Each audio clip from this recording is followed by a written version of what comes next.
Para comenzar, creemos que estaría bien definir primero qué es un circuito. Un circuito es una interconexión de componentes eléctricos que transporta corriente eléctrica a través de por lo menos una trayectoria cerrada. Hablando de los componentes eléctricos presentes en lo que es un circuito, existen varios, como puede ser la batería, los inductores, las resistencias, los interruptores, los transistores, entre otros. Pero para fines prácticos nos vamos a enfocar más que nada en la resistencia. Nos enfocaremos en la resistencia ya que es un concepto que se repite mucho en los circuitos que nosotros vamos a mencionar. Para empezar, ¿qué es la resistencia? La resistencia eléctrica es toda oposición que encuentra la corriente a su paso por un circuito eléctrico cerrado, atenuando o frenando el libre flujo de la circulación de las cargas eléctricas o electrones. Bien, procederemos a explicar dos circuitos, el circuito en serie y el circuito en paralelo. El circuito en serie es un circuito en el que sus elementos solo comparten un nodo entre ellos. Ahora bien, ¿qué es un nodo? Un nodo es un punto donde dos o más componentes tienen una conexión en común, y las principales características de este circuito son: la resistencia total del circuito equivale a la sumatoria de los valores de cada resistencia. La corriente que fluye por cada resistencia es la misma que la corriente total y viceversa. Y para finalizar es que el voltaje es independiente en cada resistencia. Con esto podemos decir que no hay una relación en el valor de voltaje que hay entre ellas a diferencia de la corriente. Ahora tenemos el circuito paralelo. En el circuito paralelo todo cambia, ya que en este circuito sí comparten sus dos nodos. Otra gran diferencia de esto es que existe otra manera para definir la resistencia total. Para sacar la resistencia total en este circuito lo que tendremos que hacer es dividir entre 1 cada una de las resistencias, y después de eso ya podremos sumar y nos dará un valor totalmente distinto al que sería sumar todas las resistencias. Posteriormente tenemos que la corriente en las resistencias no mantiene ningún tipo de relación sobre ellas, y para concluir podemos decir que el voltaje en todas las resistencias es igual al voltaje en la fuente y viceversa.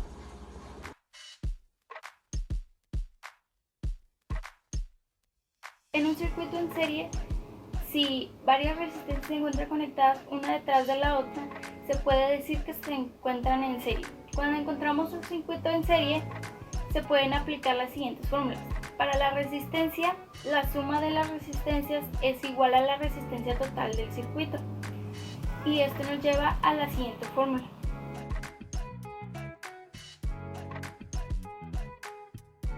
En la intensidad de un circuito en serie, la corriente que entra en cada resistencia es la misma que sale y es igual a la intensidad total de todo el circuito. Por esto, el voltaje de un circuito en serie es igual a la suma del voltaje de las resistencias, teniendo así esta fórmula.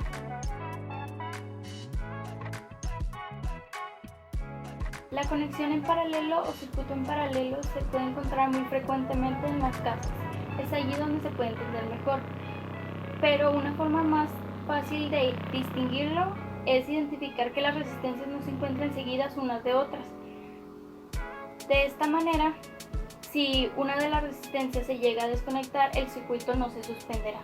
La intensidad dentro de un circuito en paralelo se puede ver cuando la corriente sale de la batería y al llegar a un nudo, esta se divide y después se volverá a encontrar.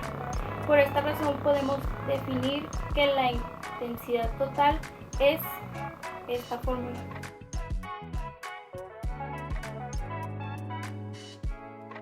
El voltaje en un circuito en paralelo se puede ver que el voltaje en cada resistencia será igual al voltaje total, teniendo así esta fórmula.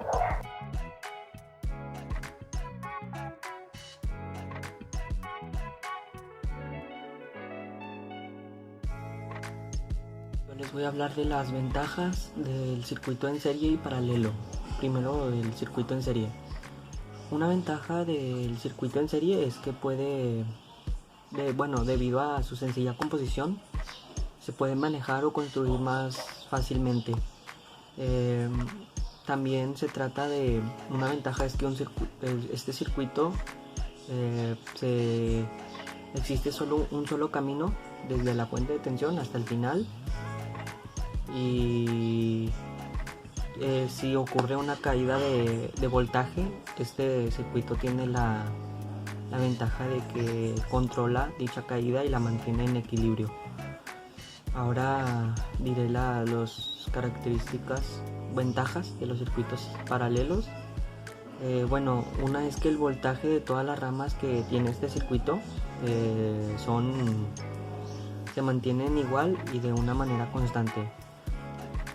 También garantiza un mayor funcionamiento y un mejor manejo ante las fallas de cableado que pueda presentar este circuito.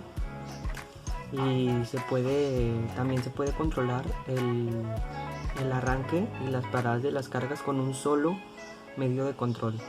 Esto en el caso de los automatismos puede conllevar una reducción de costos.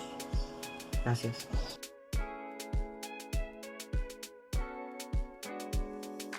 Algunas de las desventajas de los circuitos son que si se apaga una ampolleta se apagan todas. Un circuito necesita una fuente de alimentación y al menos un elemento eléctrico, y si una de las cargas está dañada o desconectada, el circuito deja de funcionar por completo. Y las posibles fallas también de los circuitos puede ser que tienen la polarización invertida en algún dispositivo, no conectar algún puente entre los componentes o dispositivos y no permitir el funcionamiento del circuito, no conocer la configuración del dispositivo, dañar los componentes por estática y dejarlos inservibles, colocar alguna resistencia con valor inadecuado al circuito, conectar de forma incorrecta en paralelo o en serie.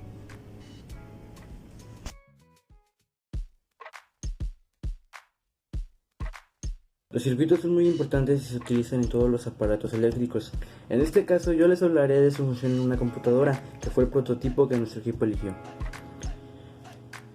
Las computadoras y los aparatos electrónicos en general necesitan de una fuente de energía para su funcionamiento. Esta puede ser alguna batería interna que transforma la corriente alterna. La función de los circuitos es recibir y transportar esta corriente que se obtiene de la red eléctrica que llega a cada vivienda. También funcionan como amplificadores, pues pueden aumentar la tensión, la corriente o la potencia de una señal débil, volviéndola utilizable, dependiendo de la cantidad que se necesite en ciertas áreas de la computadora. En el circuito paralelo, la electricidad toma varios caminos para suministrar las cargas, por lo que si una carga falla, el sistema puede seguir funcionando, evitando así la interrupción del trabajo realizado por la computadora en ese momento. Mientras que en el circuito en serie, la electricidad que fluye tiene que pasar por cada una de las cargas antes de regresar a la fuente de suministro. Esto genera que si el conductor o alguna carga falla, todo el circuito deja de funcionar. Debido a que la computadora cuenta con circuitos mixtos, que son la combinación de un circuito en serie y un circuito paralelo, puede realizar distintos trabajos como los mencionados anteriormente, que son la ampliación de señales eléctricas, así como de audio y video. Eso es todo por nuestra parte, muchas gracias.